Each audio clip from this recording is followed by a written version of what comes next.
Hello, everybody. Welcome to the Fully Rendered Podcast. I hope you're all well. I am, of course, joined by my wonderful hosts, the fabulous and wonderful Elon Musk. Fuck off. Oh, get out. Yeah, no, I'm, Get out. no, I'm muting you for the rest of the stream. Like, that was awful. Awful. I How deserve that. dare you? How dare you, That made sir? me sad. I'm also joined by That made Pulp, me who is actually wonderful and magical, and she can stay. But obviously, it's been 2 weeks. What have we been doing in our lives, as it were? Like, Peachy, you mentioned you were about to go on holiday. Yeah, I'm going to Greece. Ooh. Oh, Whereabouts in Greece, if In you don't my mind me asking? adult life, I haven't been abroad. Really? Yeah. Oh, The last time I went abroad was when in the UK, children could go abroad on their parents' passport. Right. So I'm going abroad. My girlfriend, we're going to go to Greece. And I'm going to exciting. stay inside where the sun doesn't exist because I'm not a I was sun gonna babe. ask if you had any plans or what motivated Greece. We were talking about holidays and stuff, and we both really want to go on a cruise. Okay. But cruise is like the budget for a cruise is, and then we thought, Astronomical. let's look for something in our budget, Mhm. and we just found a really cute place in Greece, and it was basically That's nothing. better. I've heard good things about Greece, to be fair. I was invited there good by a things too. friend. I bought some shorts. You bought shorts? You wear shorts? I was going to say, do you not wear shorts usually? I feel like you're a shorts guy. You look like a shorts guy. No, I used to be a 3/4 length short guy, Right. so I Oh. did actually buy some 3/4, not jorts. I didn't go full jorts. Right. That was a long time ago. We're talking like new metal era is when I Right. used to wear those. I'm always wearing a pair of jeans kind of guy. Fair. When I Even was when younger, in I the went through a bath. jeans phase, and then I was really Are you a shorts anti. guy, Bryan? I do enjoy shorts. Whenever I like vest, as you can see, I'm almost always wearing a vest Are if you I a can. basketball shorts kind of guy or a cargo shorts kind of guy? So it varies. Like the shorts, like as long as they're shorts and don't look shit, I generally kind of like them. Sometimes they're jeans that I've just cut off the Shorts man. yeah, like the bottom half of. Sometimes it's cargo pants. Sometimes it's basketball shit. Sometimes it's stuff that I would wear to a gym, that sort of thing. But yeah, when it gets warm, I'm immediately in shorts. I'm a big fan of shorts. When I used to go out drinking all the time, it'd be like a blizzard, and I'd be like, "Yep, I'm wearing shorts because it's hot in the club," kind of thing. And then people are like, "Wait, you've got a long way home," and I'm like, "Blizzard, shorts. It's fine. Everything's fine. I'm from Yorkshire. I'm used to it." Like kind of thing. You like them American posties? Yeah. No, we're even Always wearing posties shorts. here in the UK, or at least in England. They're all like wearing shorts all the time.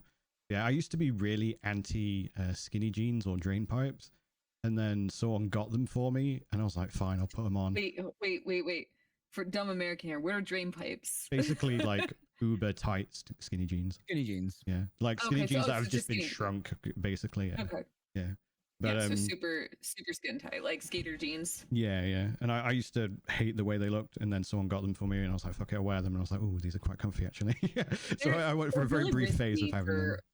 Skinny jeans are really risky, at least I feel for dudes, because a lot of times you can look really top heavy. Like, so it You look emphasizes like how thin. an upside down bag of golf. Yeah, some guys get the really thin legs, but they're like, because they'll carry weight all up top, Yeah. and it will make you look like an ice cream cone. For Yeah, a while, 100%. all you could get was thin jeans or super thin jeans here. But I found a Mm. company that just sells baggy shit, and I'm like, I'm just wearing my baggy shit again. Yeah. So Yeah, I like my skinny jeans. I'm short, so anytime I've tried to do like wide leg, because like that's really in right now, like the baggy wide leg. Not no, Jinko, that's but- why I can buy them again. I've bought Yeah, loads. I'm 'Cause I'm sure you're like, stoked. well, if these go out of fashion again, I've still got some. Anytime I've worn them, unless I'm wearing like a heel or like some kind of shoe to compensate for the lack of height, I feel like it highlights how short I actually am, because I have a short torso too. Mm. And I've noticed that my millennial ass shows itself that I prefer skinny jeans high waisted, because it highlights my waist and then makes my legs actually look long. Right. I've But I actually don't like them too tight. I've been going through a phase around the house, at least, where I've got harem or harem trousers. Like they just Harem? feel, Oh, harem. Yeah, harem. Okay. yeah, they- MC Hammer trousers.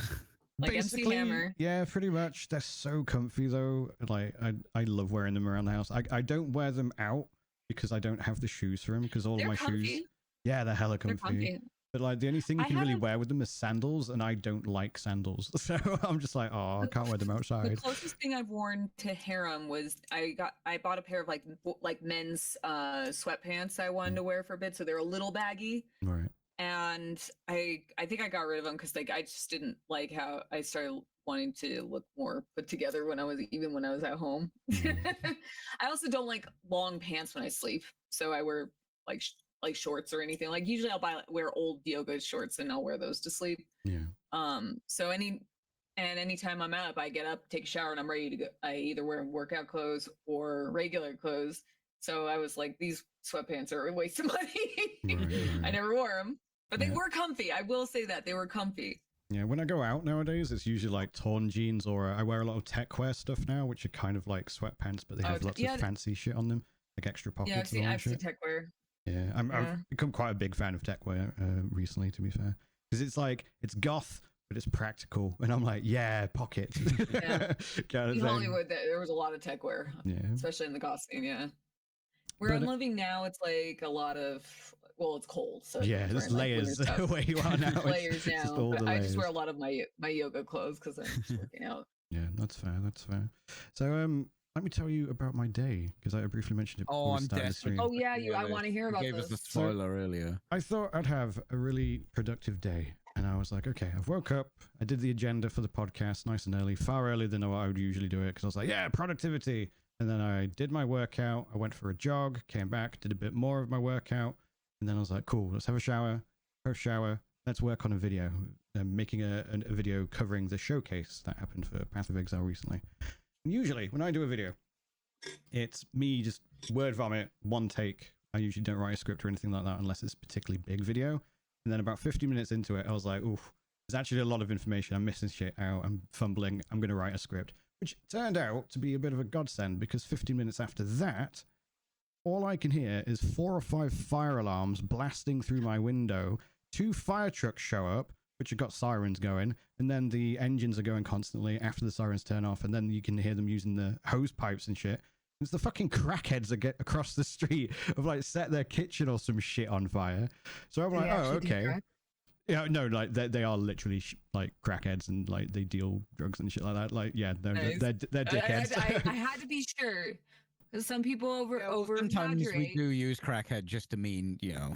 Yeah, to just mean violent, crazy person. But in this case, it's actually crackheads. No, like I asked because like where I used my old apartment used to be, where there was a lot of meth heads in the area. Right. So like if I would be like, oh yeah, no, like you would go someplace, it's like don't be careful, like don't interact with certain people because they might be acting a little bit sketchy, and it's like no, stay away from them. Yeah, like I'm relatively certain every single person on the street hates them because they like start on little kids and stuff all the time for playing in the street, and like threaten to set their dogs on people. It's just like, fuck off, kind of thing. But yeah, so like all of that's going off, and I'm like, oh, it's a good job that I'm writing up the script. So I write up the script. The script's like 5,000 words.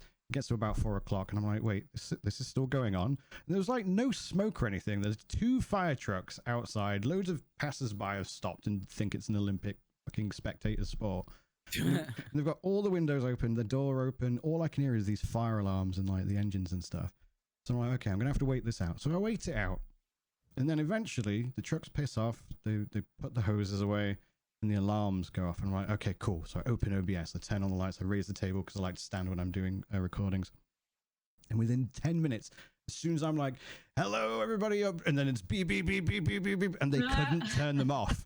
They clearly didn't know how to turn them off because they were still going until about 30 minutes ago.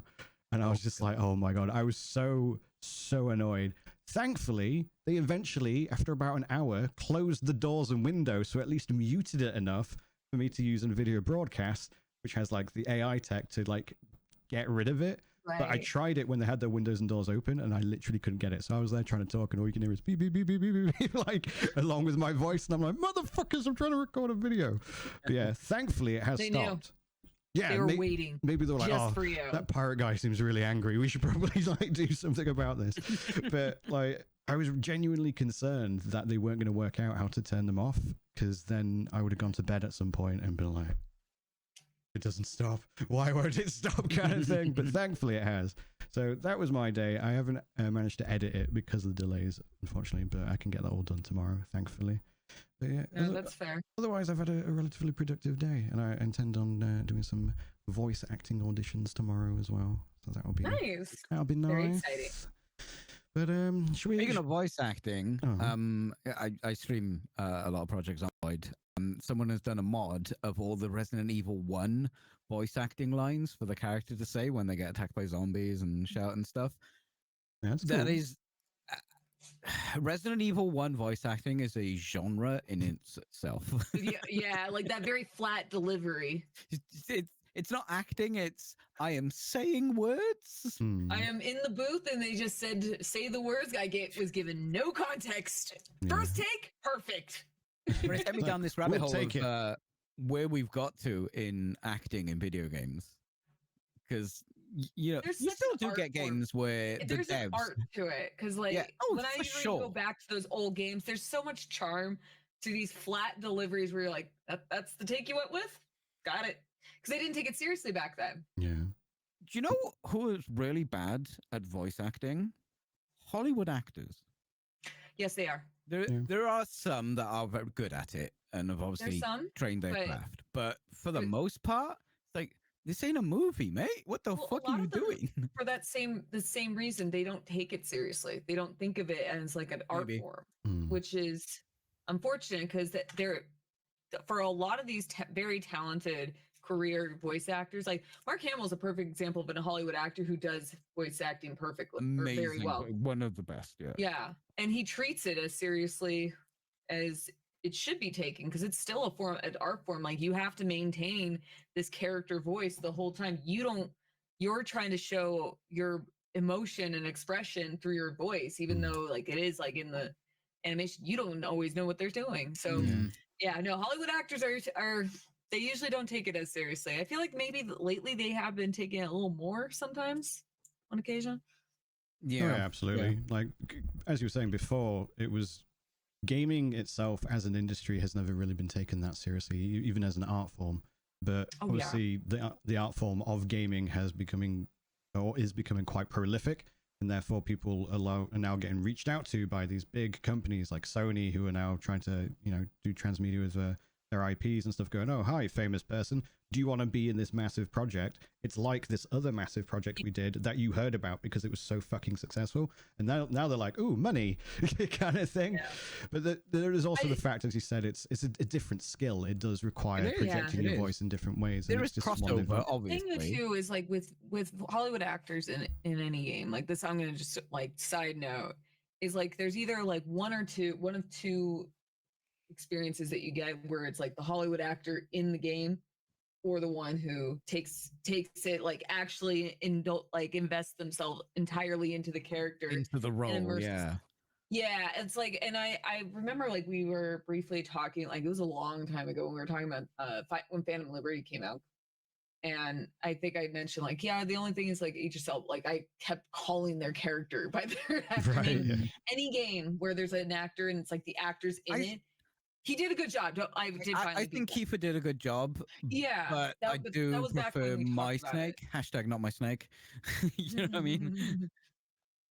100%. But there are certain times, like a good example is like the Dark Pictures, like the Supermassive games. They always have a celebrity in there. Yeah. And every single time I play those games, I never remember the character they're playing.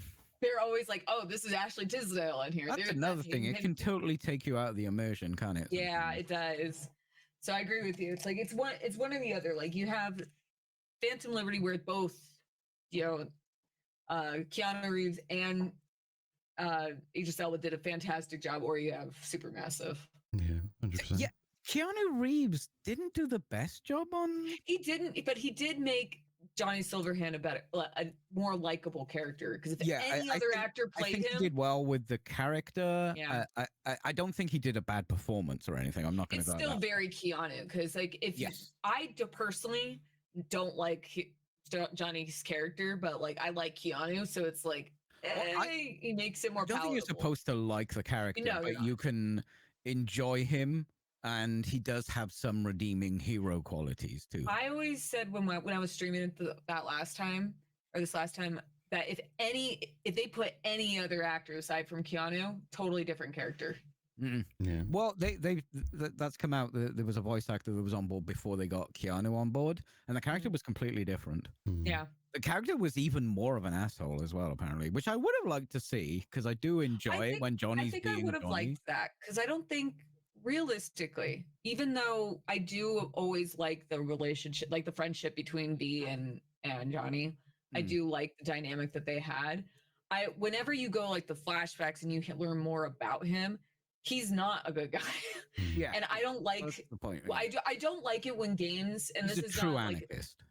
yeah, yeah, and like this is not like this isn't a slight to CD Projekt Red or Keanu or anyone. I really don't like when they take a character that has done detestable things or behaves in detestable ways and try to make them likable at the same time. It's like, Yeah.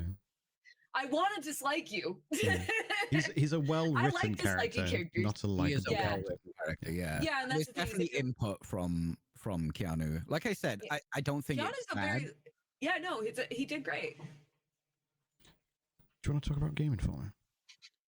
Yeah, Game Informer's back, right? Yeah, I love Dead Media. I mean, to be fair, Undead Media. Yeah, it has risen. It's come back with its website and YouTube and social media channels. It's got all of them back. I think it's actually like re-uploading like the backlog and stuff as well. Is it? Oh, that's cool. Yeah, as far as I'm aware, they haven't got the physical media back, but they are. Well, sorry, they will be doing the physical. Still belong to GameStop? So they are going to be doing the physical magazine. I just think finding like a publisher or printing place is what they're going through right now. Current year, isn't it? But otherwise, their intent is to get the magazine itself as well. But yeah, so the story from what I've been reading is, I assume Gunzilla were like, no, stop that, GameStop, you silly twats. And then they were like, let us buy Game Informer. And then GameStop were like, GameStop, by the way, guys, we need money, so sure. And then they sold it to Gunzilla. And then Gunzilla were like, yo, old employees, we really liked you. We want to give you autonomy and you're going to be your own company, Game Informer Inc., I think it is. And they've gotten all the original staff back, all of them. And they are basically free to do Game Informer things and be who they are. Now, my one concern is Gunzilla. Whilst I applaud them for what they've done, they are kind of a who the fuck are you company, and they're a blockchain and NFT company. So they make like blockchain and NFT games. They haven't really established themselves as like a developer. They've got like unfinished games that like, I think one's on Xbox. Like preview. every NFT blockchain game ever. Yeah, so there is that. I'm obviously concerned about Gunzilla's future, and if that doesn't pan out, then eventually they're gonna have to go, oh shit, we need money, let's sell Game Informer or something, So there is that slight concern, but at the same time, as I mentioned, I applaud the fact that they've gone, this is actually really cool. Have they made their own limited or LLC, did you say? So I think it's incorporated. I think it's Game Informer Incorporated. I can quickly remind myself. It's essentially its own entity. Yes. So I think it falls under subsidiary, or like they still have some overhead kind of thing, but otherwise they are their own thing, and like I said, completely autonomous. I'm just trying to find a relevant article, because that means if Gunzilla did go tits up, that would still exist as an incorporated. It could, but what I'm saying is like, because the people they could still be like, okay, we need to get rid of this or sell assets or whatever. Wait, if it's an incorporated, they can't sell that, but they can sell their control of that. Yeah. And who would they sell it to? You know what I mean? Business is weird and hard. Business is weird. But yeah, I'm just happy they're back. What do you guys think? Are you stoked that they're back? I mean, I remember liking Game Informer a lot. I worked at GameStop back in 2009, and I remember having to sell those magazines. So it does bring back some pretty sour memories, but it's not because of it's not because of Game Informer. Just I don't like GameStop whatsoever. I will never say anything positive about them. That's good for them. This on the stop. It's I think it's great for them. If I'm honest, I'm not gonna do anything about it. I'm That's not fair. gonna like go. Yeah, I haven't thought of Game Informer in a long time, and I think that's the same with like most gaming publications. I haven't really paid attention to them, so I'm happy for them. That's fair. I mean, they were one of my sources of information. So like when I They used to prepare be news really and good. stuff. Yeah, They were 100%. really, really good. Like I followed them on Instagram, so I would get their articles there if I missed it on Twitter and stuff like that. Some insight, like one thing I will say is like when I used to, they were, I don't know if they were power up cards yet or they were still the edge cards. I can't remember. They changed it at one point, but that was actually how my selling point when I used to sell those cards at GameStop was I would like tell people, like, yeah, I know, dude, you got a Game Informer membership, like that was or subscription. That was a selling point because Game Informer was that well respected back then.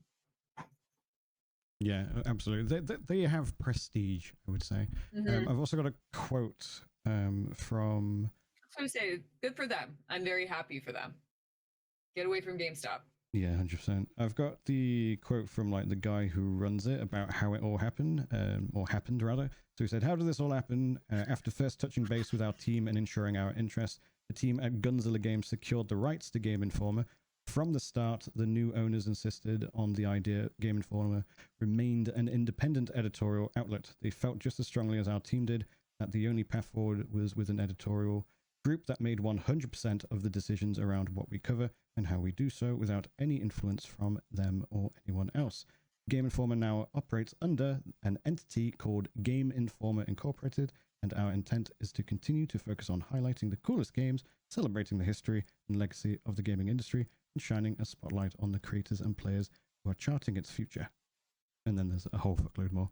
But I mean, yeah, that's great. That's wonderful. I just love the fact that Gunzilla were like approached the old staff first and were like, if we can get Game Informer, will you come back? It was just like, we want you to be Game Informer as you were and give you control. Are you cool with that? And then they were like, hell yeah. I actually think that's like a really cool story. They obviously understand that the like I couldn't give a shit about Game Informer specifically, but like actual journalism with integrity, right? That's really important and good. And Gunzilla are obviously like, the important thing here is that. Yeah. That integrity, that level of journalism is what's important, you know? 100%. I mean, in comparison, like what we have always has like Kotaku and IGN, which nobody has a lot of respect for either of those. Yeah. But, you know, there is still it is good to have more sources. But Game Informer always... It always felt like it had a bit more gravitas than a lot of other publications. Yeah, no, and like the only thing is like when it comes to for digital media, I think that's fantastic. I always kind of have hesitation. I love physical media. I think physical media is fantastic. I would never get a magazine subscription again, but you know, I don't know how viable that would be if they regain control of the magazine. But having everything digital, having a really good them as a source, a media source for gaming news, that's awesome. That's awesome. Yeah. Rather go to them than Kotaku or IGN. Yeah, 100%. 100%. It's good to have just like a reliable source for gaming journalism. Good for Game have Informer. Multiple sources, even if one of those sources is fucking IGN. Yeah. It is still good to have multiple sources, but yeah, You knowing should that always there be is vetting someone there that you're like, oh, okay, you get the benefit. Like, no one gets pure full-on trust, but people do get benefit of the doubt from their in general. It's a very good idea to if you're talking about like either gaming news, like if it is like, you know, information on a new game that's coming out, it is good to go to multiple sources to make sure that what information you are being fed is correct. And likewise, same with it, because I know they're gonna have reviews. Having different sources for reviews. I mean, I go like customer reviews as well as journalistic. I don't really like pay attention to journalist reviews, but you know, it doesn't hurt to have all these different sources to compare to. That's why we dunk on IGN. The thing, like one thing I would say that often happens with IGN in particular is IGN is seen as like a monolith, and it's like they contract journalists all the time, and they'll be like one article by one journalist, and it's actually a genuinely good article, and they gave the game an 8 out of 10, and then another game is reviewed by a completely different person, but they didn't like it, and then people will go, oh, IGN gave this game I hate an 8, but this game I love a 2. Who the fuck are these people? And it's like, well, first of all, it's two different people. I think I've shared this on the podcast before. Like, so my older brother, this was way back, like in the early 2000s. My brother used to be a game reviewer. I forgot, I don't remember the website. They're probably not around anymore. But when he used to work as a reviewer for one of those, publications, they would just send him whatever. Yeah. He didn't really he would give them a list of genres that he preferred as a player, but they would also send him things that he had no interest in. And it gives you perspective that these are, if you have a guy who's like really into like city builders and, survival games, maybe Peachy. Yeah. Here's MLB 25. Yeah, here's MLB. And like that's literally what they did. Like, and you're gonna give it your honest review. If you don't like those kind of games, it's gonna reflect in your review. Yeah, so that's the problem with what most publications. It's the difference between IGN farming content and a publication writing a review. I think those are two different things. And IGN, I think with IGN, and especially in the digital age, even when it was still physical magazines, but in the digital age, it's even more so because you're trying to get the most clicks. You're trying to get the story out there first, the review out there first. And I think it's just they're more worrying about the traffic than anything, than having a positive review or having an actual an accurate review, or not. I don't know how to word it properly. Not accurate, but an in-depth review. Yeah, helpful. There you go. I'm trying to think of different words, but that helpful words are crazy, man. I've used tons today. Many words. They need to be stopped. Big word needs to be stopped. Big word is taking over. We can't allow it. Peachy, do you want to talk about the video games? Do I have to use words? Unfortunately, you can avoid big words if it makes you feel more comfortable. Use facial expressions. Just so you use your communicate with your eyebrows. I don't think I have two big words going on here. That's okay. All right. As we know, this is the indie section by me, which is always called Peachy Indies Nuts. I really should have put him on mute, shouldn't I? I think you should have. Let's talk about some indie games. Yeah. So if you don't know, I get a lot of emails of companies saying, play my game. And I can't play all the games. There's a lot of games. So I like to pick out a couple and just tell you that they seem interesting. The first one is Ambidextro, which is a cool name. And it makes sense for the game as well. Okay, there's not too much going on here. I think I can describe it quite easily. It's a co-op game that you play with yourself. Oh, that's actually ambidextro, like ambidextrous. I get it. Yeah. Right. So the basic game is there are two wizards, and one thumbstick controls the left wizard, one thumbstick controls the right wizard. And think of those co-op games where you've got to do something, stand on a switch, open the door, jump through, and basically you need to make them meet in the middle. But you're doing both of them at the same time, right? So, there's a bit of brain warping going on there. It just looked really cool. It's a smaller game. It's got some decent polish. It's got that sort of 16-bit Amiga vibe going on. The music as well has got that vibe. It was a bit synthy, a bit dungeony. It's cute. Sorry? I said I like it. It's cute. I'm watching the gameplay while you're talking. Yeah, it looks pretty cool. It is okay. So the dev is called Major Ariato. I probably butchered that. It's Spanish. And it's mostly a solo dev that works with a few other people when they make games. So this one's that solo dev with a composer and a pixel artist working on the visuals, which look really good. I really like that vibe.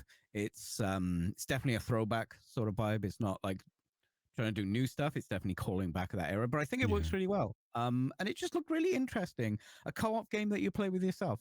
Kind of, in a way, reminds me of Brothers: A Tale of Two Sons, which was the game by Hazelight, where you control each brother with a thumbstick.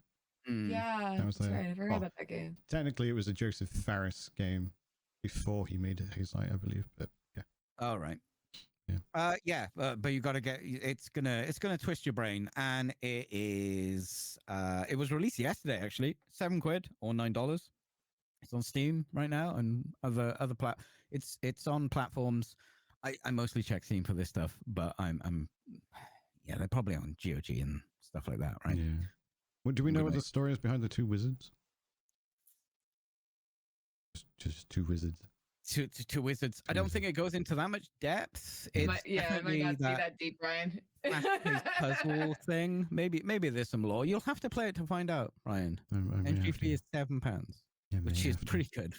That is pretty good. To be fair. I mean, any game that's under a tenner that you can get like even just a couple of hours out of, I think is very good value for money. It's got like 100 levels as well. It's not like it's light on content.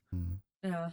Well, sometimes you don't need to have like lore. It's just like you play two wizards, one with the one thumb, one with the other thumb, make them kiss. That's wizards. It. That's the way to do it. Yeah. Story in video game is like story in porn. It's nice if it's there, but you don't need it. How did she get stuck in that washing machine? I'm here to fix the fridge. Oops, what? True. And why would you order a pizza without your wallet? Does she not have Uber Eats? You don't have Apple Pay? And that's why I can't go on special documentary internet sites anymore. That's fair. And we've got game 2. The next game, yeah. So Dark Quest 4. Dark Quest 4, yes, the 4th in the Dark Quest series. I've never heard of the Dark Quest series, but I can't say I have. Huh? I can't say I have. Is he on a Segway? No, sorry, because on my screen it's really small because obviously I'm watching it via OBS, but now I've got it on the 1440p. I was like, oh wait, no, not a Segway. So continue. Not a Segway. This is okay. It's a turn-based roguelike RPG tabletop with deck building. You can see it right now. This is heavily inspired by Hero Quest. It's like Hero Quest. I mean, the same video as Dark game. Quest, you said? It's called Dark Quest 4. There you go. If you look at the splash screen, like the main screen and the logo and stuff, like that's Hero Quest right there. They've gone, hey, how do we use that? It looks really cool. The art's really cute. I really like the vibe they've got going on. I do enjoy some turn-based stuff like that. It appears that you have a dungeon, which appears to be randomly generated to a degree. And there's monsters and you fight them by running up to them and moving. It's like a tactics, like a Final Fantasy Tactics type combat thing. Right, but you have cards to play with different actions and stuff like that. Little light on the full breakdown of what's going on and how much complexity it has. Complexivity, it's a big word. They're in again. They're ruining. Foiled again. This is another self-published games by Brain Seal. I think it was Brain Seal. Brain Seal Limited, self-published, yeah. And that's going to be Q4 this autumn for £16 or $20 American. It looks cool. I put this on my wish list. I was like, yeah, you know what? I could vibe with that. It is definitely a vibe. I can't help but smile though because I'm watching it on like a smaller preview, so all I can see is segways. They're all on segways. Everything Dark Quest segways. 5, the Segway. It's just a barbarian just holding an axe on a Segway. It's just like, yes, go get him. Speaking of Segways, here's a segue to the third game called I Hate This Place. And I felt that right here. I like the name. I think that was the first email I opened because obviously I got a page of emails. I'm like, what? I'm like, okay. It looks cool. It looks sick. Look cool. I saw this one earlier. It's actually based on an award-winning comic book series of the same name that I've not heard of. Skybound's Eisner Award nominated comic book. Right. I hate this place plunges players deep into a supernatural world where the rules of reality come undone. It looks great. Oh, look at that. It looks like a comic. Yeah, it does look really good. Yeah, that's genuinely really cool art style. I like that. It appears to be a twin stick kind of shooter with some survival crafting, survival horror elements. I'm not sure how close it is to the comic because they told me it was inspired by, so I guess they get some leeway with that. The soundtrack is synthwave as hell, and I was vibing. The soundtrack of the trailer is like proper good. Developer Rock Square Thunder. This is like funded by the Bloober Team project, right? Is it? I believe so. Like how Bloober Team are like, oh, we're just going to help fund lots of other like indie horror games. I believe this is one of them. It says at the end of the trailer. You know what? Okay. Oh, that's great. That's cool. I didn't know that. Broken Mirror Games, all related logos in this year are copyright of Bloober Team SA, South America. I didn't know Bloober was doing that. That's awesome. Good for them. I can see that fitting in with in their wheelhouse. It's pretty dark looking. I like the vibe. Yeah. This is looking to be released Q4. No news on kind of price or anything like that, or an actual date. But yeah, it looks cool. It looks. This looks like a Pulp game. It does look like a Pulp game, doesn't it? I would play it. It does look good. Adds to wish list. Look good. I am. I'm pulling it up right now. Yeah, nice. That looks really cool. I'm actually going to be keeping an eye on that one. Yeah. I like the cell shading. It's very cool. Speaking of Pulp games, Rogue Genesia. You've been playing this, right? My husband bought it for me because just a little background about me. I really love Vampire Survivors, like any kind of game like that where it's like, I don't know how to describe it. It's because I think the genre is now called a Survivors game. Just survive. Is that what it's called now? Yeah. And I did some Googling and that appears. That's funny. Him. And I've tried quite a few of them. Like Kev will watch somebody on Twitch playing these games and then he'll buy it for me. I'm his guinea pig basically at this point.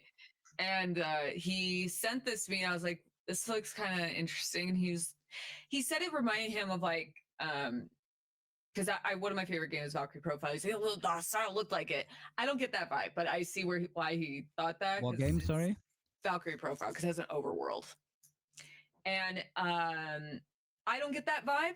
It is very, very much like it is a survivor's game for sure. I've got about 8.5 hours on this game, 116 achievements out of 308. So I'd say I like it. But it's one of those games that like it's really easy to get a bunch of achievements. I think my first playthrough I got like 40. And yeah, what's kind of great is like you get a pet. You can pick a pet. They don't do anything, but you can have a dog with you. But you can pick. So in comparison to like you do Vampire Survivors as a good. I'm just because I'm going to relate it back to that. You pick a stage, you pick your character, and then it's a roguelite. So you gotta get the correct combination of powers and evolve them into like this over the top screen clearing mess. So this one instead it also has an overworld. It's not at all similar to Inscription, but you know, like how it's structured, where it branches off kind of like a board game. Right. So you'll start at the beginning, and usually there's 2 paths, and you'll see skulls and question marks and chess, and it plays very much like that. Like it has those RPG elements, and I'm still unlocking a bunch of the weapon, they are kind of cards. They actually are cards. Actually, now that I think about it, it's a deck. So but what's kind of cool about it is instead of having just one stage and that's it, you go and do these shorter bursts of stages. They'll have little challenges. Sometimes they'll tell you don't get hit, protect the merchant, but it plays with like as different areas too. So you start off at rank E, I believe, and every time you get to the end of that rank, or that when you get up to the end of that first area, you'll unlock rank D, and then you can go you start at a forest, and then you could go into a cave, and there's all these different stages for each of the worlds. And I think for one of my playthroughs, I went for over an hour. Nice. It can go for pretty long, and I think it's really cool. Yeah. You got your little boss fights, and all of them have there's certain criteria of how to summon them in, and it's a really well done game. It's small. It's like you could do a quick game. I'm still unlocking everything, but I'm very, very fond of it. As I say, I like that it has a bit more to it other than like spawn in, do the survivor / bullet heaven / whatever genre they want to call it. Some of the stages will last like a minute and a half. That's it. Right. You go in, you clear out the area, and then you just go, and like I had one where I was just getting a bunch of chests over and over again. I just was super overpowered for a while. What's also really great is each area has their own unique weapons or their own unique, I don't want to say cards, but I'm going to say cards. Right. So you have your own buffs, but there are also different buffs that you have to really pay attention, where it's like, when you play Vampire Survivors, I'm going to unlock the spear or not sphere. I don't think there's a sphere, like the whip. Yeah. And then you're gonna go like, okay, I'm gonna get the leaves because it gives you more base damage, and then X, Y, or Z. There's debuffs on these too, so you can't just grab as many and think you're just gonna keep stacking them. Right. You're also gonna start stacking debuffs as well. So you have to be really strategic with how you decide to build your character. And there can be a lot more strategy to it. It does seem a lot more involved compared to the other That's one of the reasons this was on the list, because like the amount of combinations and things you can make that you have to actually build. Like you got your equipment and weapon modifiers and just flat stats, and like it's not just upgrade. Yeah, it looks like you're building a character. You're actually building a character. Like there's a character. There's certain character, like the prerequisites to unlock them would be you have to get your character's attack speed to like 1,000%. So if you're doing that, you can't focus on getting more HP or getting your defense up, because you'll see some of the buffs that will increase speed, your attack speed will decrease your defense, because so you're sacrificing things in order to get this specific build. And also these characters too, like with survivors, there are always going to be some kind of debuff, or there's going to be certain benefits to playing as certain characters. And at the beginning, I think there was like 3 characters. Like there's a knight, a rogue, and I can't remember what the other one was. I was using the rogue a lot, and I noticed I kept dying a lot. I was dying really fast. And when I went back and checked, I was like, what? Is it me? It was me. I didn't read. He has lower stats. Right. Oh no! He's like, if it is the consequences he's a glass of my own cannon. actions. Why do I keep dying? Kind of thing. Right. Yeah, I kept dying because he was a little squishier than the knight. Right. But you can. But I unlocked another one that I can't remember the name of it. I keep just sticking with the knight right now. Right. But yeah, like so there is a lot more strategy in it, and every single time I've been playing, every round I'll try something brand new. I want to do a different combination of weapons, because not only that, when you max out, because I think there's 7 levels for each weapon, so obviously collect 7 times, and then they'll evolve, or you have to get certain buffs in order to change it over. And there is like a section where you can check out kind of like a tree of how it works, and some of them I haven't even touched. I haven't even gotten anywhere close. So there's a lot in comparison to like Vampire Survivors, which it's very clearly inspired by. A lot of these games are. I'm not saying Survivors is the first one, but that one's a lot more basic in comparison to this game. So there's a lot more benefit to trying new things out, because I've gotten some crazy combinations. I've done ones where I'm like, I think there was one weapon I started with, and I was like, I haven't done that one before, and it wasn't attacking unless I dashed, and I was like, shit. Right. So I'm standing there like an idiot. Nothing's getting attacked. Gotta read it. Big word again, dude. I know there's a lot of reading. But yeah, it's pretty cool. It's a very, very neat game. So if you're a fan, survivals X games, there's a lot to do in this game. I could see myself playing it for a long time. How would you compare it? Like, obviously, you mentioned that you play a few of these games. Like, have you played Death Must Die and Brotato and all those other ones? Yeah, I haven't played Brotato, but I have played Death Must Die. And maybe it was the time when I played it, I just didn't get really into it. Right. No offense to Death Must Die. It's sometimes you'll start a new game and you're like, I'm not really in the mood for this right now, and then you just kind of drop it. You never go back. So I would have to go back to Death Must Die. Actually, let me see how many hours I have in that one, because I know I played it. At the moment, then I would got you say... I got an hour and a half in that one, so I don't want to stack it up against that one, because I haven't played it enough where I've like 80 hours on Vampire Survivors. Right. Would you say Vampire Survivors is still your favorite though? I've done a lot that there is to do in Vampire Survivors, so I kind of burn myself out on it. But games like these are really good. Like sometimes when I'm like in a bum mood and I just want to do something to kind of distract myself, games like this are really good. They're good. They're good distractions. They're easy to play. When I have a lot of affection for, because when I broke my arm, I played Vampire Survivors. You only need the one hand. Yeah. I only need one hand. It's great. But can't make the wizard's kiss though. You can't make the wizard's kiss Not now. with But one I hand. probably could play that game really well. Finger that. You could. I could probably play that game really well, because I am ambidextrous now since I broke my arm, because I had to learn how to write with my left hand. True. But no, it's very, very cool. I think if you are a fan of these kind of games, this is definitely one to check out. I streamed it actually on Thursday. Nice. Definitely go check out those VODs. So, Rogue Genesia, Survivor's game with roguelike elements, as Pulp said.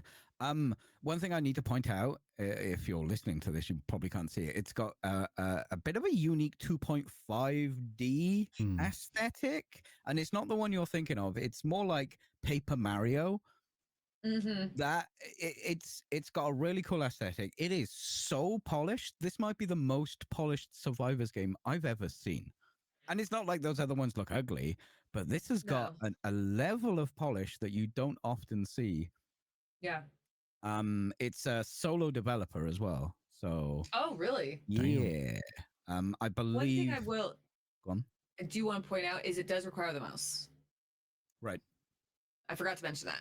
Okay. As in to like navigate menus or to aim? To aim. Oh, okay. Oh, okay. Yeah. Cool. So there are aiming skills as well. Yeah, because a few times when I played, I'll be like, I lost my mouse. It's a big target. I'm just blind. Right. That is out now, because Pop's been playing already. It's £13 or $17. It is currently very positive on Steam. It has only just come out. It's currently very positive on Steam, and it's got almost 8K reviews. So, Damn. Yeah, well. you wanna get in on a Survivors game. This is ticking all the boxes for a lot of people. Yeah, it's good to hear. Yeah, and that was Peachy in D's nuts. In D's nuts, which is what it's called every fortnight. Every fortnight. Before we go to break, there is a brief update regarding the Nintendo Switch 2. It's going to have a dedicated direct on the 4th, which will be next Friday, I want to say.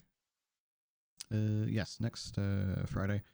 And they had another direct 2 days ago on Thursday. Oh, yeah. Which was not for the Switch 2. They were like, yeah, fuck it, let's just do one last regular one. Well, it was very okay. There was some kind of interesting stuff that came out of it, though. Mostly, there was one really interesting thing. There was one that stuck out to me. The game sharing. Yeah. So the game sharing thing. Game sharing. It's interesting because obviously you've got the whole you make the digital game card and then you can use that and share that with both other Switches you've got. I didn't I thought the games were attached to your account, so I assumed you just logged into your account. So I can actually shed some light on this. Right. What you have to do they are linked to your account, but if you're one of those rare people with multiple Switches like I do, you have to set your Switch to be your primary. Right. So for example, when Kevin and I were on the road one time, I brought my Switch. that we were driving up to Northern California from LA, so it's like an 8-hour drive or something like that. Yep. So I was gonna like, I'm gonna play Animal Crossing, but I didn't set my Switch to my primary, so that meant when I was playing in the car, the only games I was able to play were my physical ones. Right. So you can only have it on one Switch at a time, basically. So you have to set it if it's your primary. If you have, so you can use the same account on multiple Switches. Yeah. But if you want to use it without Wi-Fi and have access to the game or via Wi-Fi, you would have to set it to. Oh no, it's without Wi-Fi. That's what it is. Right. Sorry. You have to set it to your primary, otherwise you don't have access. Right. Can I just step in? Not many people have 17 Switches. True. This is. I'm just pointing out that that's a little information if you didn't know. I'm only fucking joshing. So this appears to be, you can on your network, you can go this game, boom, there you go. Say there's 2 Switches in the household. You've got one and your partner's got one. I want to play the game. And instead of giving them the cartridges, they plug in and play. You send it to them. But it's not available on yours anymore because you've lent it to them.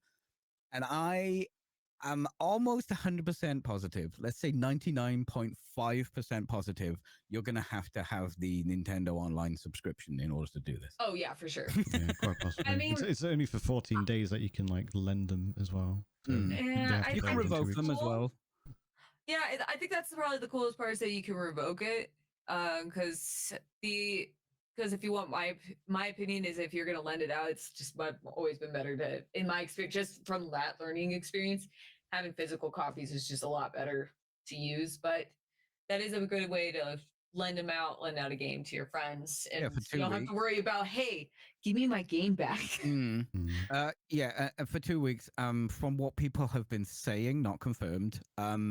After those 2 weeks, if you're on the same network again, you can just reshare it. There you go, lend it again. Right. So it's not like it's not too bad then. Yeah. No, and you don't have access to it, so it does stop that thing where you're like, oh, you've got a game and you've got a game and stuff like that. Yeah, I like that. Should we jump over to break? Yeah. We're gonna go skedaddle to break, make ourselves maybe a new cup of tea. Although mine's not doing too bad actually. Have a tinkle, weigh yourself before and after you poo, all that shenanigans, and we'll be back in 5 or 10 minutes. Go ahead. Welcome back, everyone. We're back with Pulp choking on a small carrot. On baby carrots, bless her. An actual carrot. We're not doing phrasing anymore. No phrasing. No phrasing. Yeah, no. Euphemisms and double entendres for days. Expensive immediately. So, in the second half, we've got some games that we've been playing, but we were also going to talk about Ubisoft. Many things have occurred with Ubisoft. Do you want to take the lead? Because I want to know what this thing is. I think I've got an idea of what it is, but I think because it's come into the light a second time with the new thing that's happening. The first thing is that Ubisoft have released a good Assassin's Creed game. Let's just take that, okay? That Ubisoft, the company Ubisoft, have not only released a good Assassin's Creed game, but they have listened to the developers of Assassin's Creed and what the developers wanted to do with an Assassin's Creed game. And it is almost bereft of all that corporate giant publisher bollocks. And you couldn't even pre-order to get advanced access. The developers like, we don't want this, we're not doing this, and we're doing this. And Ubisoft the higher ups are like, we want Assassin's Creed, Murder God stuff. And they're like, okay, but what about Assassins? Basically what they've done is they've released a game that has 2.5, let's say 3 games in it. You've got you've got Assassin's Creed, right? You can play it like that. You have to change settings because as default, you are an assassin. You can turn off all those locators that come on your HUD and are on the screen and show you everywhere to go and stuff. It's kind of like, it's not quite, but imagine, Hitman, It's kind of like you're doing a job, you're assassinating a thing. You don't want to get caught. You need to go in, kill the guy in a good way, do the thing, get out. That is there, and that is kind of the default. There are some things turned on and little hints and stuff where to go, but you can turn all that off. You can go into full immersive mode, and it tells you nothing. And you've got to go in, kill a guy, get out. Maybe get out, depending on the level. But there is another character, which I've forgotten the name, where you are machine gun assassin boy from all the other Assassin's Creed games. So if you like Assassin's Creed vibe, more power to you. Cool. You can play that game. That game is still there, but the developers really wanted to make an Assassin's game, and they've done that. But they've kind of pleased everyone at once by giving the other option to just turn on all the goodies, all the stuff you remember. It's still there. You got to turn it on, and somehow they've churned this out. I don't think it had to delay. I'm not aware of the crunch, but considering it was delayed like 3 times. Was it? Yeah. Okay. It was delayed, so that means the crunch wasn't as crazy because they delayed it. That's cool, because the developers wanted to make a game, and Ubisoft said, "We're on the ropes, do it." And this is the second best-selling Assassin's Creed game ever. Also, you can build a house or some shit. Yeah, so that's the 0.5 game that's on this. They announced, I want to say June-ish last year. They were like, okay, we're delaying it, and as part of the delay, when it releases, we're getting rid of all the pre-order shit. So they did have pre-order shit, yes. And then they were like, no, we're going to scrap it. So we heard about that last year, but there's recently been a change and a deal made with Tencent where the major IP, so Ubisoft, the company, is still going to have access to the Division and the other like Clancy games and stuff like that.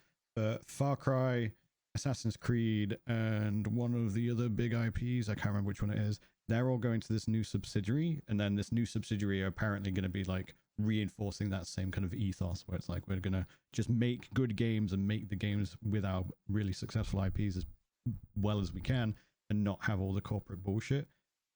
So that's all come back into light. But they're supposed to prove themselves, so this was kind of the studio that works on Assassin's Creed. This was their shot, to do that and get what they wanted. And I believe, from all accounts, well, I believe the numbers we've got so far, it's kind of an EA thing. They've said 3 million players. That doesn't necessarily mean sales, to be clear.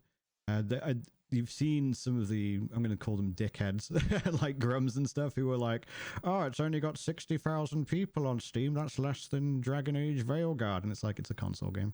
Like the vast majority. It's back on Steam as well. Sorry? It's back on Steam as well. Yes, so it is on Steam, yeah.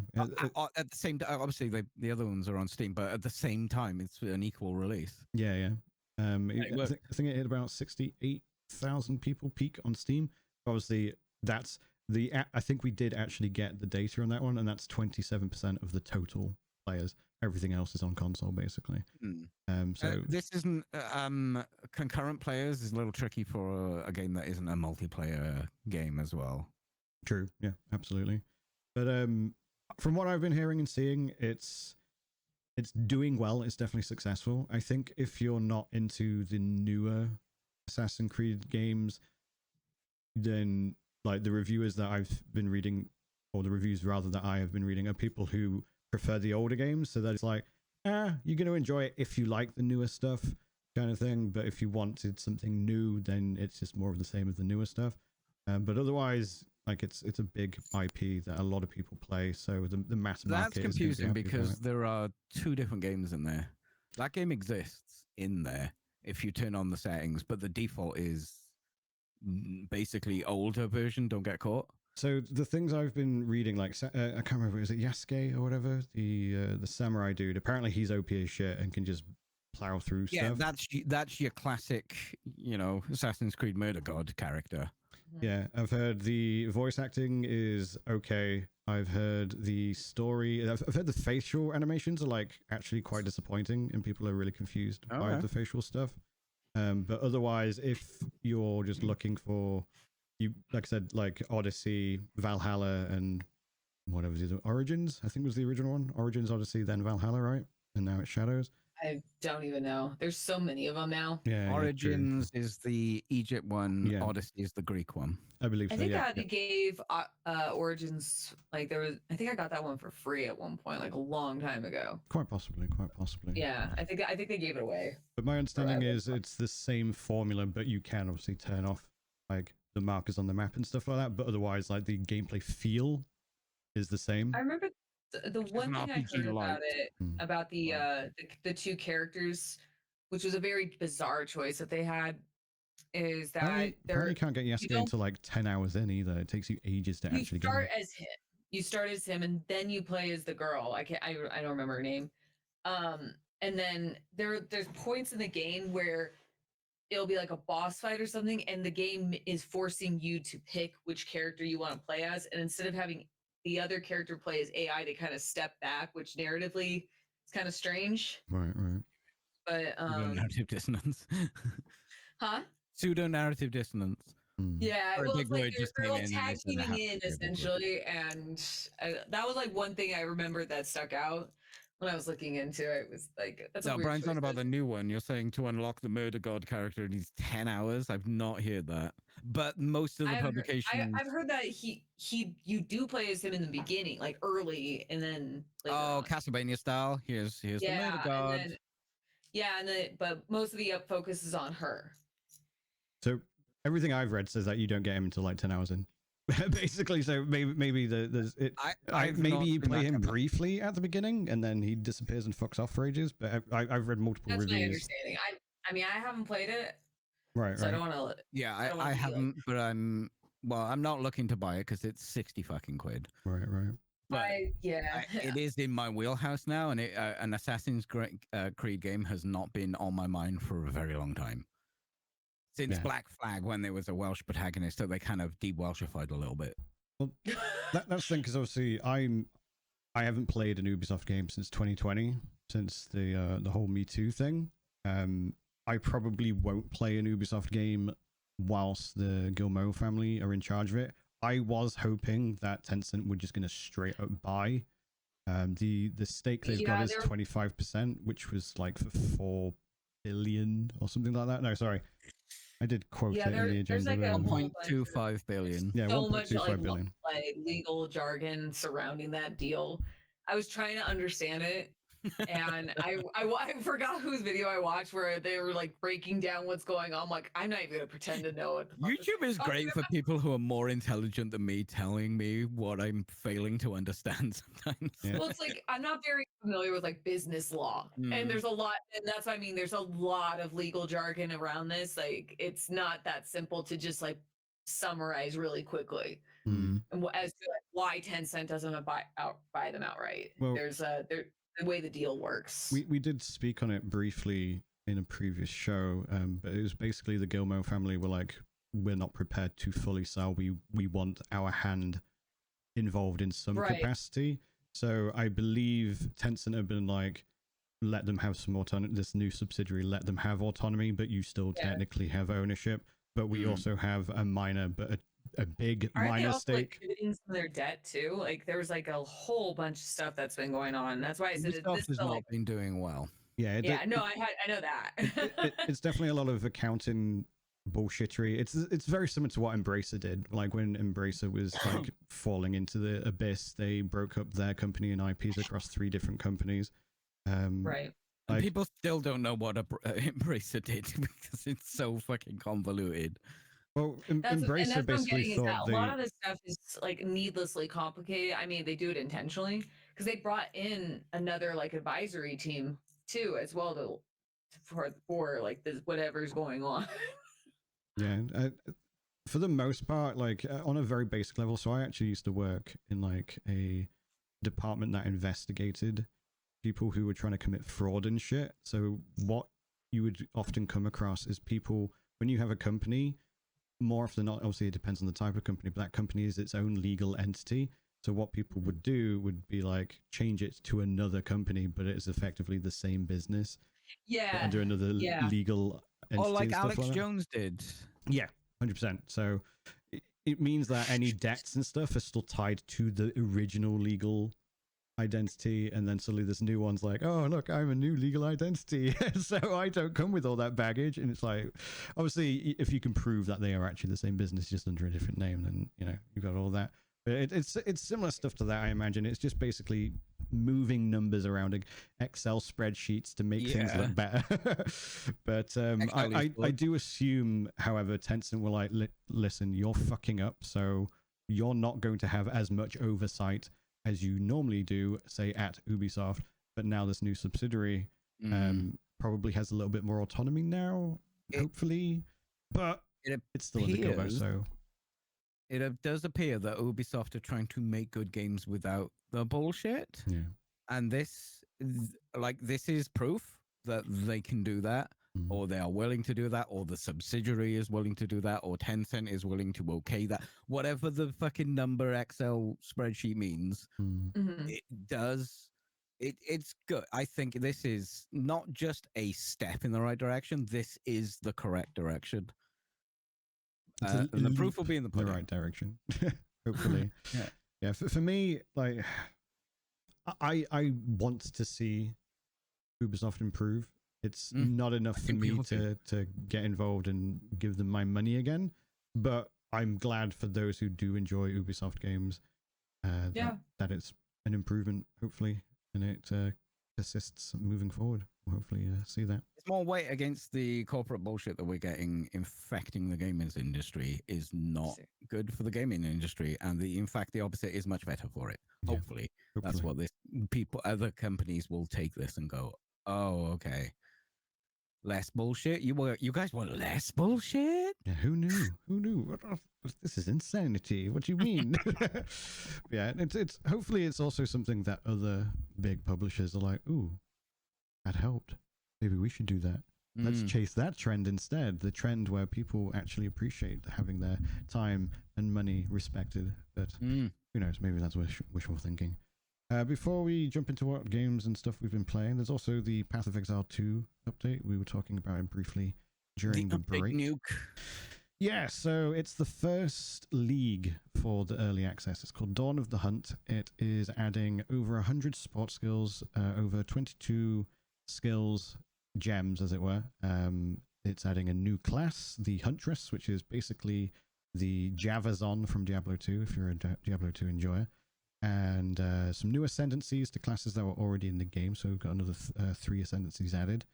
It's adding loads of endgame stuff, loads of crafting stuff, and it's actually updated some pain points in the endgame as well. Basically, it's a few hundred hours of content that you're getting for free, and I'll be jumping onto it on the 4th when it goes live. Then I get a tattoo the next day because I'm brilliant at timing things. The tattoo I'm getting is going to be on my hand and forearm and my wrist, which means that for the following 2 days after, well, the day I get the tattoo and then the Sunday thereafter, I'll be resting and not doing anything.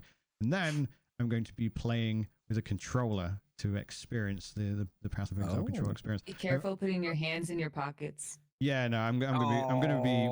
I like my body just felt a scab rip I off. have personal experience from knowing how painful it will be. Yeah, no, 100%. I'll be basically wearing like pocketless pants to ensure that doesn't happen. I mean, to be fair, you can wear your MC Hammer fucking parachute pants. Yeah, I'll be like probably wearing those, to be fair. And just get you a satchel. That's fine. Well, I won't likely be leaving the house that much. Because you gotta dig your hand in like that. I mean, I should be fine because I'll likely not be leaving. The TSA ones that open like that. Oh my god, yeah. For Bryan, just roll it out. Just get like a like some sort of like roll. Oh, like a tool roll. I love a tool roll. Yeah. Or just don't wear pants. Don't wear pants. Yeah. I mean, you know what? That anyway, Bryan. Do what your heart desires, man. Yeah. Be careful. Because you will realize how much you bang your hands. No, absolutely. Like I said, it's a full day of the tattoo, and then the next day I'm literally doing nothing. I will just be in bed with my hand off to the side, just alone, doing whatever it needs to do. Your hands be really swollen. Your hand gets really swollen too. No, you absolutely. get balloon hands, like Mickey Mouse. Yeah, I'm looking forward to it, but I'm actually genuinely looking forward to actually having a tattoo. Or more tattoos rather. I've been meaning to get more tattoos for so long, and now I'm going to be living the dream. You hate them. Can I just drag this back to Path of Exile 2? Yeah, sure. They're disgusting. Because you told us in the break that the gamers are not happy. So it's not so much that they're not happy. There's just some people. There's people who are like, "Yo, this is huge," and then there's some people who are like, "Oh, I'm not getting the druid. This is mid." And I think, like I actually say this in the video, I understand the sentiment when you're hoping for and expecting something, because you got to bear in mind the druid in particular is an entirely new archetype for the Path of Exile IP. It's a shapeshifter. It's going to be able to turn. Oh, they've not had a druid like that before. Yeah, so they've never had shapeshifters. So it's this entirely new like archetype that's coming into the game, and a lot of people are really stoked for it because it's reminiscent again of like the druid in Diablo 2. Druid tank. Yeah, and so people are basically, because there's been so much footage of the druid, they thought, because it was basically being shown at the same time as the huntress throughout the last few years. Oh, so they feel a bit blue-balled? Yeah, a little bit. So they're like, oh, it's probably going to come at the same time. We're probably going to get two. Plus, there's the fact that the roadmap is intended for a Christmas release this year. So people are like, well, there's still 6 classes, and there's a new league every like 3 or so months. So surely it's going to be 2 classes at least at a time. The response from GGG to that is like, yeah, you might have only got 1 class this time, but you might get 2 next time, or 3 next time, or whatever. They've also since done an interview saying that at release 1.0, it might actually be missing 2 classes, but yeah, like just because it's released doesn't mean that all the classes are going to be in it. That's what I'm thinking. Especially for a live service game. Like they literally said in the interview, they're like, if we release at Christmas and we're missing 1 or 2 classes, it's not that big a deal to us, considering there's like 36 ascendancies. Like it's not exactly you're short on classes, you know what I mean? But like I said, I understand the sentiment where people are basically, they haven't got the things that they were hoping for. But when you take a step back and actually look at what is being added in this patch, it is a lot. It is over 100 unique items, which will on their own cause or enable so many different builds for so many of the classes already in the game. Then the support gems and all that on top of it, all the end game changes. They're basically fixing a load of stuff. They're also doing a whole rebalancing patch as well, along with this update. So I'm going to be enjoying it for at least 2 weeks, and then you got the last Epoch Season 2 update, which is also a phenomenal size patch thereafter. So even if you are the sort of person who can't get hundreds of hours out of this update, you've got 2 really good, decent patches for 2 different games in the genre that you enjoy. So I think all around people are just going to be happy. Good. Yeah. But, Peachy, you've been playing Half-Life 2 RTX. I've heard it's really buggy. So, this, we'll get to that. I don't know about buggy. Well, okay. It just popped up. You know, when you open Steam and then it'll just give you a box window where it tries to sell you shit or tell you stuff about your games, etc. And it just came up, Half-Life 2 RTX. I'm like, I have an RTX card. I love Half-Life 2. It's probably one of my favorite games. I instantly installed that. It's only 2 levels, only 2 chapters. Oh, really? Sorry, it's not levels. It's like demo levels. But the most important one is their Ravenholm. That's the horror level in Half-Life 2 with a lot of zombies and a priest with a shotgun. It's a fantastic level. It gives you the gravity gun and all that stuff. And I think that's a good thing to introduce RTX. Let's talk about the level of RTX that's going on. There's a lot of work has been done to it. There's definitely new textures. Nothing that changes anything. I think maybe they've rezzed up some of those textures and stuff because the lighting and reflection and all those specular maps and all that kind of stuff that are going to take into account the bounces and of the ray tracing. It looks better. There is like lighting coming from things that should be lit. And Ravenholm particularly is a very moody level. There's dark bits, there's bright bits, there's a bit of fire going on, and then you've got dark corners and stuff like that. And the dark corners are dark, and the bits that are lit up look... It's good. It looks good.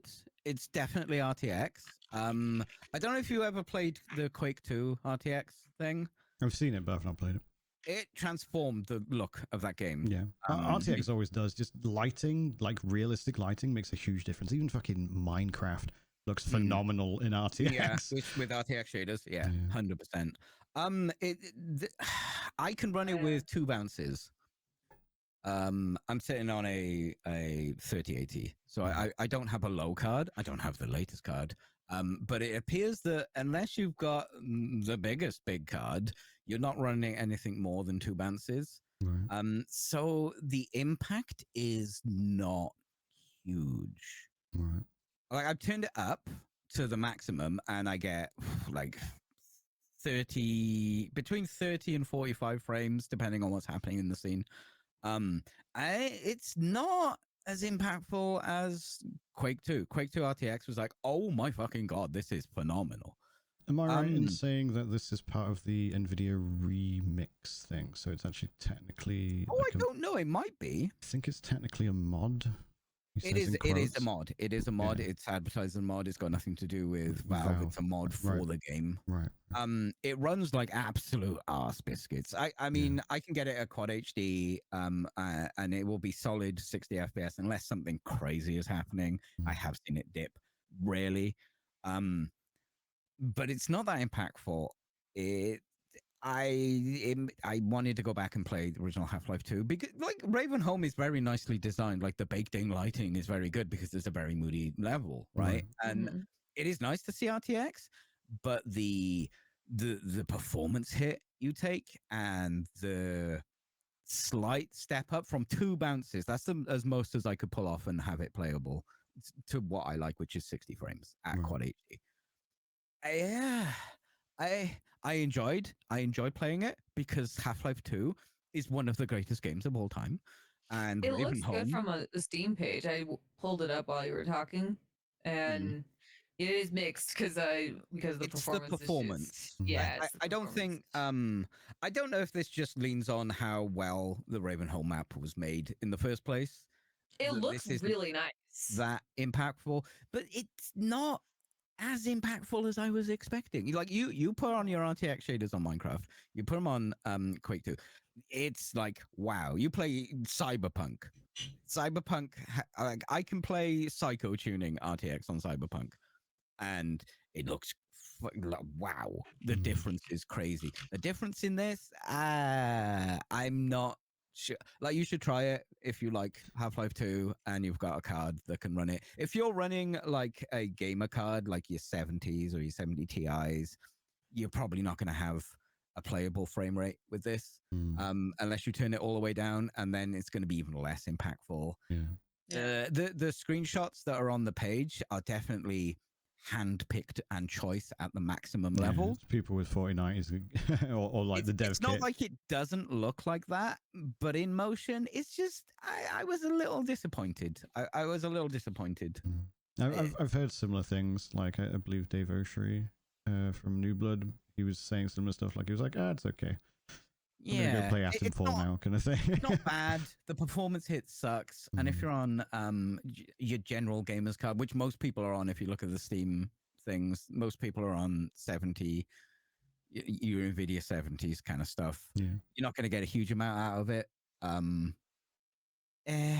wonder if, because it being a mod, I wonder if Nvidia will be, because my understanding is that it's done through the whole remix thing, which is why Nvidia have been pushing it on their social media and stuff. Right. So I wonder if Nvidia will be like, maybe we can help out with DLSS? Question mark or something. So like it's not like built. Well, I mean, there's only two levels. I didn't even get the second level because I'm like, okay, I get it. It's not really doing a huge amount for me, but it was nice to play Ravenholm again. Is it intended to just be a demo? Because I do see the word demo on the marketing, but I think these 2 levels are marketed as a demo, and I think it's a like, hey, do you like this? Right. It's a demo. Do you like this? Oh, nobody likes it. Well, there you go. Right. It's just we're showing off the technology. I don't know if they'll go through the full game. If they do, they need to go from the ground up. Yeah. But there's definitely been work put into this, and the textures are really nice, and all the specular stuff is really nice. Isn't it using Alex textures? Oh yeah, it must be. Well, that's the thing, right? Half-Life 2 has had like 3 sets of textures. You got your game, and then you've got your extra episodes afterwards. So maybe they're pulling from there. I don't know precisely. I can't imagine. Maybe it is from Alex, because VR, you're not going to be using, crazy ass resolution textures, and these aren't crazy. They fit fine. They look good. So maybe they've pulled them from other stuff, and that's why it's a mod. But it just doesn't feel. It doesn't run very well, and it doesn't feel as impactful as maybe if someone built it from the ground up. But I don't know how this NVIDIA RTX remix actually works. Like, is it just a coating on top?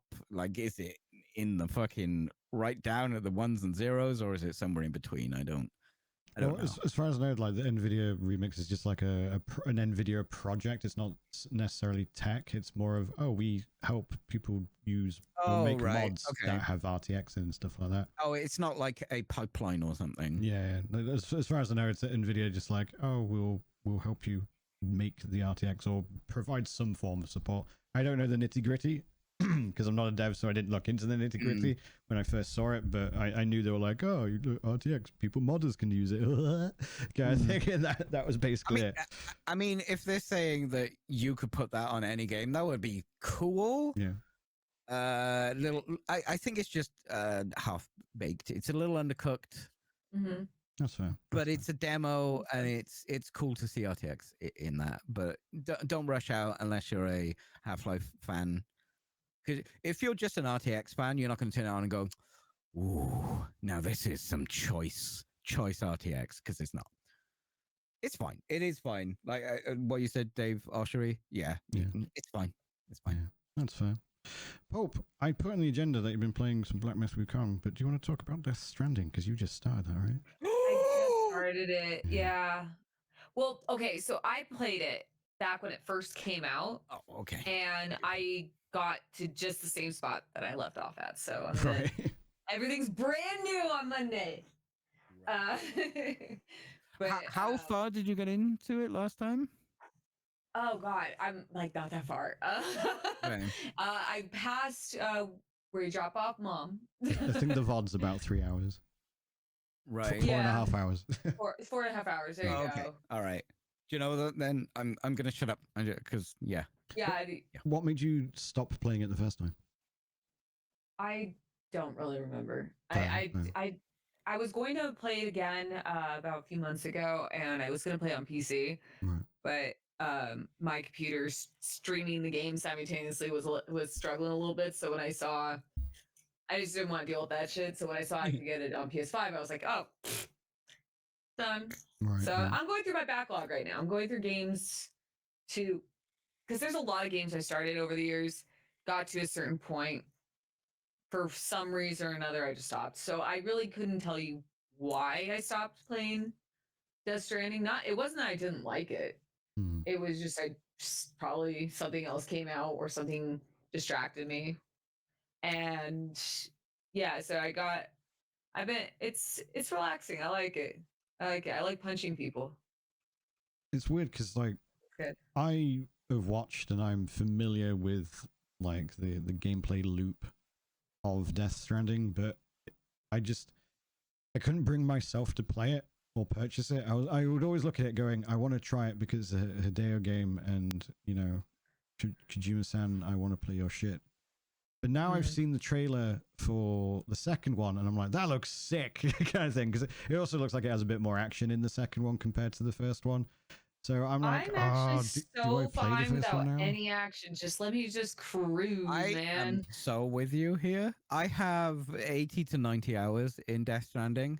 I've almost fully 100%ed that game. Wow. I fucking love Death Stranding, and it's got. I do enjoy the story. I like the bonkers story, but it's got nothing to do with that. Why I enjoy it. The gameplay loop is. It's just so good relaxing. Fucking food.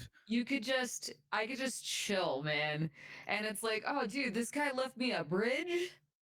Like, they built an entire like physics mechanic about walking up slope in the year of our Lord 2025, where they keep bringing up California, like America being like broken apart and getting together. I'm like, boy, you don't know. Oh, that's a weird conversation you're having there, Ace. Yeah. I love Death Stranding, and I No, really hope Death Stranding 2 doesn't cool. go too much action. I want to build already a have fucking my road. theories on a couple of things.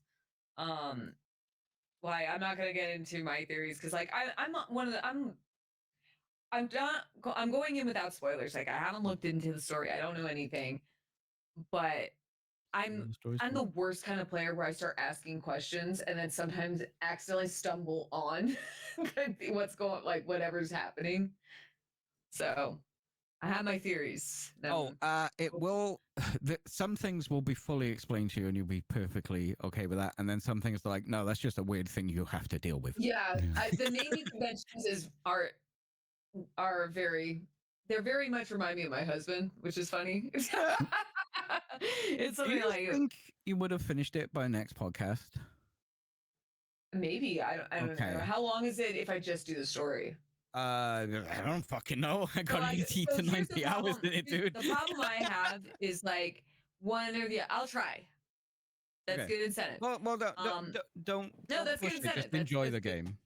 I'm not a completionist when I play games, but I think with this one I'm not gonna go the same route as I usually do in comparison to Wukong, because I did beat Wukong final. And my thing is with Wukong, I did start New Game Plus, but I'm just gonna be very clear. I've talked about this on my stream.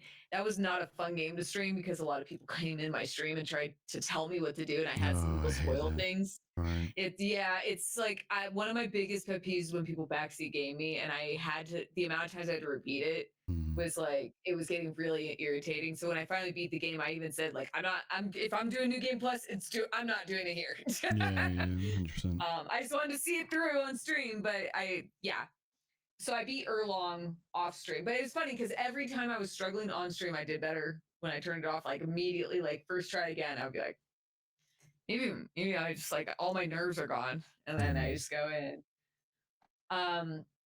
But with that, the reason why I bring that up too is, I'll pull up guides for that game, like on where like to find stuff, because they did add a map, which is nice. Oh, they added a map. Congrats. They added a map. It's not the best map, but it's a map. It's something. and you can teleport at any point in the game too. So you could just go if you're in the middle of exploring, you're like, I don't know where the fuck I'm going, and then it's like, oh shit, I'm in the complete opposite direction. You just teleport back to the shrine right from there. Oh, that's cool. And pick it, and you could go to any of the areas. So they added a good fast travel. Like there's a lot of quality of life that they added in, which is good. But when I was playing the game, I did not want to leave an area until I made sure I found everything. And I still didn't find everything. I still had to look stuff up. And by the time I went to roll it over, I think like only one portrait I missed, which was like one missable boss. Right. Like that was it. Like I usually am pretty thorough. That's what I'm trying to get at. With games like Death Stranding, I have a feeling I might not do the same thing unless there's like incentive for me. Whereas like in Wukong, you get the secret items and the curios. The main campaign is 40.5 hours on average on how long to beat, and then with side quests it's 60 plus. That's not too bad. The only thing I haven't completed in that game is the achievements, because I don't care about achievements. Yeah. I did what kind of like got me on this kick was I was kind of like wanting to play games that I enjoyed and I knew I enjoyed. And it kind of like lit a fire in my ass. So like I hadn't played my PS5 in a while. My keyboard broke. I got a new keyboard, but my old one was pink, and I don't know what it was with that keyboard. It was a mechanical one. It was Republic Gamers. It was a decent one. The keys just kept popping off constantly. It was like annoying. Yeah, like I would be typing out of nowhere, like a key would pop off, and I'm like, what the fuck is going on? And I was typing at work, and I work because I type a lot for my job, and my end key broke, like the plastic prong that it hold on to broke off. And I was like, all right, I'm just getting a new one. So I just got a Logitech one and it's doing fine. So because I could. The new Logitech keyboard with the brushed aluminium thing looks really nice. It's very nice. So I had like a cheapy $10 like USB one, and it wasn't great. So I was like, I don't think I'm gonna I'm just gonna go play my PS5 until my new keyboard came in the mail. That's fine. And so I just platinumed Silent Hill 2. I have one achievement away. I missed a memo. One single fucking memo. I was so mad when I found out. Because I remember you going live and you're like, oh, I'm going to play Silent Hill 2 because I missed one memo. And then you streamed it for like 5 days in a row. And I was like, what the fuck is this memo, Pulp? What's going on? I had to, let me give you the You don't understand, Bryan. You don't understand. So I did, when it first came out, I did 3 runs. Okay. I wanted to get all the endings because it wasn't actually that difficult of a platinum, and I really like Silent Hill 2, so I wanted to see all the endings. So I was like, yeah, fuck it, let's try and like get all the achievements. Why not? Right. And when I got to the end, I unlocked everything, including like the secret pictures, the little flashes to the past, like all that stuff. I had a guide and everything, and I miscounted somewhere when I was playing, and I was like, what fucking memo am I missing? Because it said it was 60. Did you not get the memo? I did not get the memo. But so you have like your stats at the end of the game. So it tells you like how many memos you found, how many pictures, blah, blah, blah, blah, blah. Right. And it said 1 was missing. I was like, which fucking 1? I can't believe, like, I'm still hoping, because I was doing like staggering saves, but the game has a set amount. I think it's like 15. Right. So I go as far as once I start, I hit the limit, I'll then go to the bottom and start going up. Well, the memo I missed was at the very beginning of the game. Oh. And I was like, are you fucking kidding? So it took me that long because not only did I have to find that memo, I had to make sure I got all the memos all over again. Right. Oh, so when I missed that's why I played it for so long. Right. And when I went back, and when I found out it was one, it was at the very beginning. It wasn't one like, oh, I could just go reload and just maybe do like one other area. I had to redo the whole game all over again. I was like, fuck it. I don't care. I'm not doing this. I'm not doing this. So I had the game installed on my PS5 this whole time. I had Death Stranding installed this whole time, and Wukong is still installed. But I was like, I'm not uninstalling these games until I do what I need to do. Right. So that's what I'm doing right now is going on my backlog, and it's like, you can't make room on that thing until you beat what the hell you started. Stop doing this. You gotta finish while you started, girl. ADHD, man, it's awful. Right. I'll stop playing because with Wukong, I stopped playing at the end of chapter 4. I got to the 100-eye Taoist. The centipede boss. Right. And I stopped on him, and I was like, after Silent Hill 2, I was like, let's go see why did I stop playing? And I go, and it's like, well, it's just gonna be a boss, isn't it? Yeah. And it's like, oh, wait, I remember you. Oh, yeah. I got my ass kicked so bad. And someone was like, you didn't get the needle? I'm like, there's a needle? There's a needle. There's always a secret. Yeah. But unfortunately, while I was playing that and getting the needle, someone spoiled one of the bosses. Like what the mechanics was. And I'm like, that's so lame. I even said it like while I was playing. I'm like, I really wish I would have saw that on my own for the first time. Yeah, it's the thing with like action games and Souls likes and similar. Like people, regardless of how many times you tell them not to backseat or anything, they just can't literally help themselves. They can't help it. And I get it because they're excited and like, oh, I know the thing, so I can help you. And it's like, I don't want to help, but I can. And it's like, shut the fuck up. I always try to frame it because like I was getting a little bit short sometimes because it was like after so many hours of people like having to say, please stop. And repeating myself, please stop. I'm quite stern with it. I just say, if you do it again, I will like get hot 600 straight away, or even ban if they're a serial offender. Yeah, no, that's where we landed on. But nobody broke the rule after that. Yeah. I never have this issue. I think I can fix it for you. Just put the tag for backseating allowed on, and no one will ever backseat in your chat. Because no one backseats in my chat, and I'm like, but you can somebody backseat me? I don't know what the fuck I'm doing, bro. Yeah, I guess so. I could try that, but No, my thing is I always like present it as like I got here without you. So I obviously didn't need any help. The sense of discovery is also part of it at the end of the day, like going, oh, that I'm being an idiot always or ask whatever. for help. Like, I'm quick. If I need help, I always say like, please don't tell me. Let me try to figure this out, and then I'll try to figure it out, and then I'll give it a few tries, and then I'll be like, fuck. All right. Yeah. Spoil me. Yeah. But So it's different when you're asking for it, though, isn't it? It's a pride thing for me, and also like I think I get a little bit on edge because I think because I'm a chick, I think immediately people think I'm not capable enough. Oh, you need a big strong man to help you and all that shit. No, it's just Kevin in the other room playing. That's fair. Should we talk about Midnight Murder Club, Peachy? Yes. Yeah. So I played this the other day. What is Midnight Murder Club, Bryan? So funny story, actually. Do you know it's a Sony first-party game? Yes, I was shocked. Like, not only is it took me 4 hours to make an account, Bryan. And that is why it's got mixed reviews, unfortunately, because it's actually a really good game, but it's been like review bombed because of the Sony bullshit. But yeah, like, one, it's a Sony first-party game, so not just a Sony game, but a first-party, and they've barely marketed it. Admittedly, #ad, I got the key for free. And I was like, I want to check it out because I've heard good things. Like a bunch of people who've been playing it, they were like, yeah, no, it's sick, it's a great time.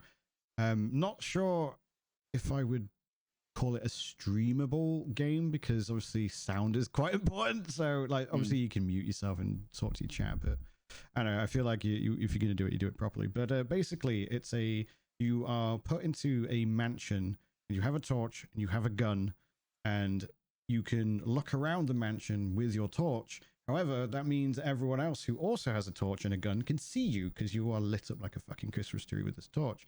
So when you turn off the torch, your torch is always in a very specific position as well. Yeah, it's always pointing directly forward. You can't like move it around without moving your entire body. It's always in the same position on your body if you're looking at someone using a torch. Yeah. And when you turn off the torch, pitch black. There's like particle effects to show that the screen hasn't died and stuff like that. But otherwise, it's pitch really black. Well. Like, you know, you're moving, and if you come up against the wall, there's a little border that says you can't move. You're not moving here. There's a wall in the way. 100%. And also, it's free to play with people if somebody else in the game. Yes, so they're doing a similar thing to what Hazelight are doing. So only the host actually needs to own the game, and then you can get. Oh, that's good. And then you get a guest pass for the other people. So it's almost similar to like Jackbox games, where one person owns it, and then everyone just comes in through the browser. In this case, you'd go to Steam and you download like the guest pass edition or something like that. And that's another thing. That's a demo. It's actually listed as a demo. Yeah, that's another thing that's actually resulted in it getting negative reviews. People are like, I can't play this demo. And it's like, it's not a. You need to. Yeah. Never mind, kind of thing. But yeah, it's really tense. There's loads of different modes. I only tried 2 of the modes because we only played it for about an hour off the back of a REPO stream. But we did the one where you have to unlock the safes and then like build the golden skulls and then throw those in the vault. I actually really like that one. That's the original. That's the first mode. Yeah, so I like that one. I played the team deathmatch one. Sorry, the free for all one as well. But my only remark I would say on the game is it's a massive map. So if you haven't got all 6 players, you may find yourself just like looking for people for 5 minutes before someone like shows up. But when you do hear someone, like the audio design is very well done. You immediately freeze. And like, of a person is really good. You can tell if they're above you or whatever. Yes, absolutely. I had a great time with it. I ended up winning when we did the Vault version of the game. I was playing with one of my mods and a friend, Hammer. And I literally, as soon as one of them even flicked their light on, I'd flick my wrist and headshot them immediately, kind of thing. So it's really, really satisfying as well. But you can also have like some crazy shootout moments where there's like light trails and then like all of you in the same room at the same time going, "Oh no, quick, turn your light on, turn it off, panic!" Like, yeah, it's just a high suspense game, I would say. One of the modes is really cool. Half the team, well, it's not half the team. It's like 4v2, I think. It depends how many people you've got in, but there'll be demons. There'll be a small amount of demons, like asymmetrical, and then a large amount of other people who need to find and collect skulls, or I think it's skulls. and then destroy a totem with it, and then the demons can see in the dark, and they've got to stop you from destroying those things. Yeah. So, Bryan, what you liked about the game, I fucking hated about the game. Really? Yeah. So, if you are like me, someone who has played a lot of and really enjoys Twitch shooters, boomer shooters, there is absolutely nothing anyone who's playing this kind of social, hunty, creepy, in the dark game, turning the torch on, turning the torch off, hiding in the corner and stuff. If you're like me, playing against those people, you cannot lose. You could. I played that game a couple of times with friends, with a large amount of people, a small amount of people. Yeah, I just have my torch on the entire time because I need to see what I'm going to shoot. People are like, oh, just off, on, off, on. The second I know where they are, I can instantly just click on their head. They die. I win. It's shit. It's a really well-made, well-designed, beautiful-looking game that I hate because everyone else is shit because they're having a fun video game time. And all I'm doing is Assassin's Creed murder-godding everyone. And I did not enjoy a fucking second of it. And do not make me a demon because you will die and you will never want to play the game again. That's fair. I did find I out of the three of us when we were trying it, I was the more aggressive in terms of like movements and stuff. I would just flick on my light and be like, "What the fuck you guys were?" Aha, shoot, kind of thing. Just have my torch on the whole time because if I can see them, I can shoot them in the head. Yeah, I didn't necessarily have it on all the time, but I was a lot more like I don't care if I'm making noise, or unless like I was in a position like if I was opening the safes, I would turn the light off so I could open the safe in darkness and stuff like that. Makes sense. But yeah, if I was moving around, it was like, yep, torch on, there's the door, head to it, go through it, maybe turn off briefly while I turn it, go through the doors and stuff like that. I can understand how a lot of people who don't play it as sweaty as perhaps me and you do. It's not that I'm playing it sweaty though. It's like there's someone there, instincts. I just flick to the head and I click. It's a point and click game to me, and it's one shot. Oh yeah, one shot, one kill, instant death. I don't know if there's any modes that give you more HP or anything, but you just, as long as you shoot someone, I don't think you even need to shoot them in the head. That's what my friends told me. Vests and stuff as well. Okay. Well, because, gamer brain, I just go to head and click. Yeah. And it's not really advertised, but it's that sneaking around, trying, do the thing, get around the map, be careful, know where you're going, know where your exits are. And I just come in, I'm just like, I'm playing bolt gun, bam, bam, bam. Oh, I won. I did not have fun. And people playing against me did not have fun because they just died. Is there anything they could do to make it fun for you? Without compromising the game genre? No, just they need to stop people like me playing it because I think there's a good game for other people there. Right. And maybe, I know some people do like poning noobs. I don't get much enjoyment from that. I like to have an equal thing. Yeah. And it's not like I am a video game god. I am not a video game god at all. I've just played a lot of shooters. I'm not even amazingly good at shooters. I've just played a lot. They maybe a handicap system for the shooter kind of player. I don't know how you fix that. The only way to fix it is to stop people like me being able to play the game.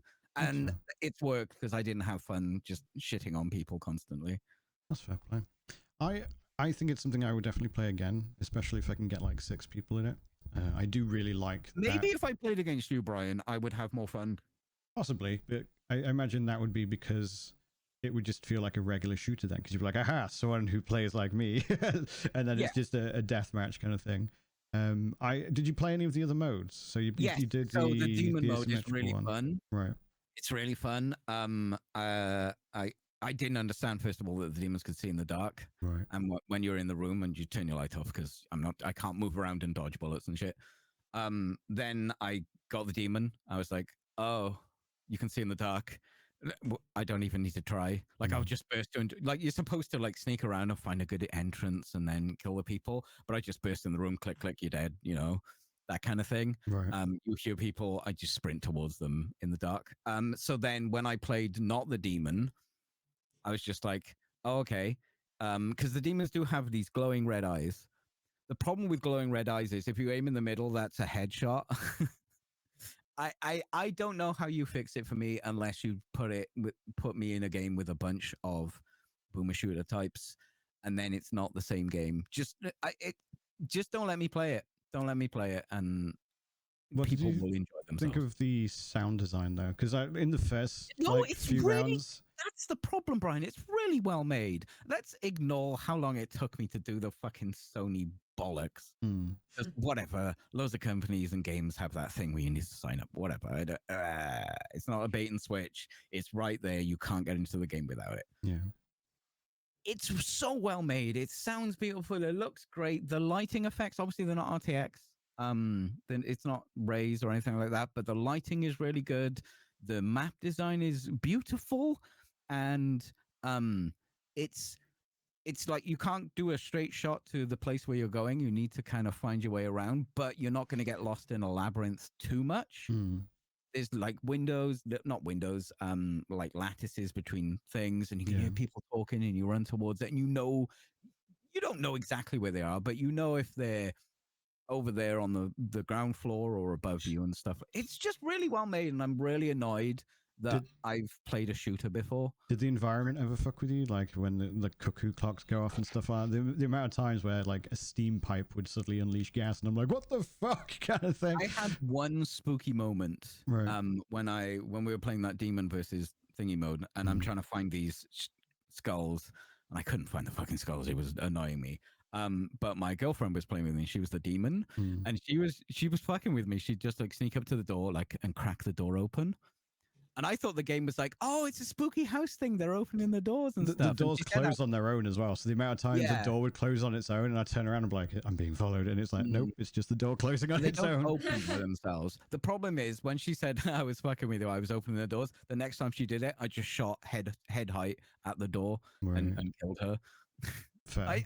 I'm upset that I'm saying this. And there's no basis. It's a good game. It's very enjoyable. It's really well made. It's got a nice level of polish. I don't know how you fixed it for me, other than put me in a game with Bryan, and then we're playing a different game. So what's the point? That's fair play. Pulp, do you reckon it's something that you would give a go? Yeah. I mean, I have to look more into it so I understand, but sounds fun. Sounds fun. It's definitely like, and that's another thing as well. It's a Sony game. And it's like a party game. That's surprising. Like I'm glad, because it means hopefully that Sony take more risks in doing these smaller, more quaint, for lack of a better phrase, games, as opposed to everything must be a AAA, quadruple A story narrative game. Like I like that they've gone with this smaller studio and just gone, let's see what you fuck with kind of thing. But yeah, they've barely marketed it. Yeah, no, I didn't even know it was a Sony game. Yeah, I only found out in like one of the like reviewers, and they were like, "Oh yeah, it's a Sony game," and I was like, "Wait, what? Sony have made a party game? What the fuck is going on?" Sorry, you were saying something, Paul. No. I was saying like I love a good party game. That's all I was just commenting. I think you would enjoy it. You're not like a boomer shooter player, right? You dabble. I do like a boomer shooter. But you dabble in shooter games, right? Yeah.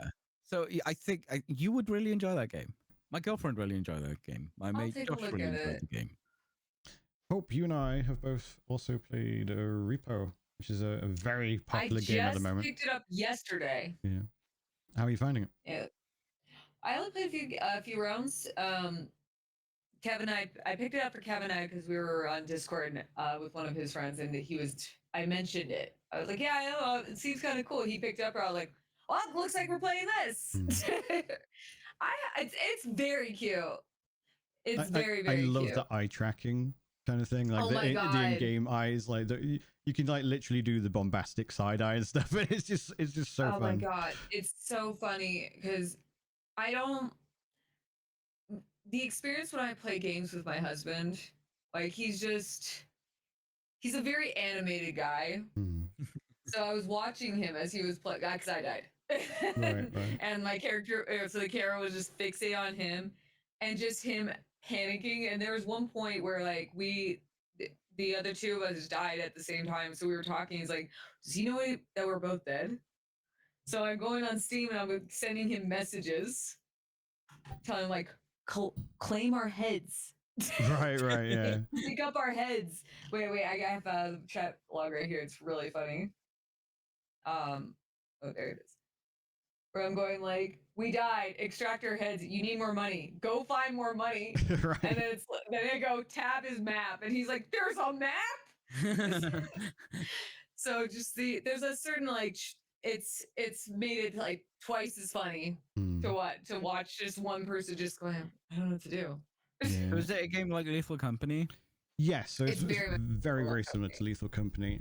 I would say like Lethal Company was fun because of its jank, whereas I think this is fun more because of its charm. Like it's a very similar premise. It's very interesting because like what I get the impression of the game is that you're repossessing people's things. Yeah. Oh. Because the second play, because the first time we played through, like I think like there was one small little thing that came after Kevin, and but nothing really big happened. So we're like, oh, it's not too bad. And then we go into another one. It looked like we were in some guy's house, and that's when I started like it dawned on me. I'm like, are we like repossessing people's things? Yeah. And because at one point I'm grabbing something, and a guy comes out and just shoots me in the face, and I'm like, oh my god, the blind guy, yes. So yeah. Like, oh my god, it's like Hush. Oh no. Yeah, it's really funny when you play with people who haven't played it before, because they'll be talking and it literally reacts to sound, and it's all based on voice proximity. So as soon as they say something, everyone else has gone quiet, and there'll be this one person who's like, yeah, so like I took my mum to the supermarket, and they just get shot halfway through and cuts off. And it's just like moments like that are hilarious. There's quite a number of like different monsters. The monster types don't really make sense. Like there's little angry gnomes that chase you down when you can pick them up and smash them. I'm very well acquainted with the gnomes. Yeah, now. There's yeah, you can pick them up though, which is kind of cool. I like that you can defend yourself by picking them up. And you can fight back. Yes, yeah. You can actually technically fight back with all the things. There's like a giant floating head that will just charge at you and bite you. There's like what I call the Ghibli monster. So it looks like the No Face or whatever it's called from Spirited Away. Is it Ghibli or Ghibli? I don't know. Giblets. But it's either way. There's like none of the monsters make sense. There's the blind grandpa who just has a shotgun for a cane. There's a frog that's a chef that will just go Attack on Titan at you like Levi or some shit. There's this weird thing that has a laser. It looks like an anglerfish, but it's got a massive ass and just stomps around in boots, and then will just try and laser you. But if you have like enough strength or items, you can literally beat stuff to death. Or if you between rounds, you can spend the currency on power-ups, including strength. Yeah. So in some cases, you can literally lift shit up and then like throw it into a pit. There's this duck that will just follow you. And yeah, that's what got Kevin the first time. That was the only thing we found. The thing is, it was really funny because we were doing another one. We were in a witch's house, and he got possessed. And there was a voice modulator on him and everything. His character's face changed, and I was trying to get this like goblin head off a shelf. I was struggling, and I was like, I finally got it. It's worth so much. And I drop it, and his character's vomiting like the Exorcist, and just vomits on it, and it's completely broken at that point. I'm like, ah. Yeah, it just destroys the items. You just destroyed the item I was working so hard to get. And that's like the main mechanic. So the idea is you're running through these maps and you're going to find valuables, and you've got to transfer them back to the extractor. Now there is a trolley thing that you can utilize to make it easier.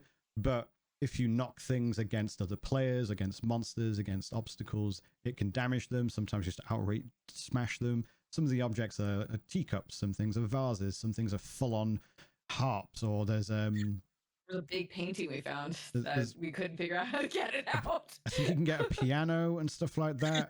Oh, that's funny. There's like I was playing on my birthday, and Max described it as a skeleton in gelatin, because it was just like this giant cube of clear substance with a skeleton in it. Skeleton and gelatin.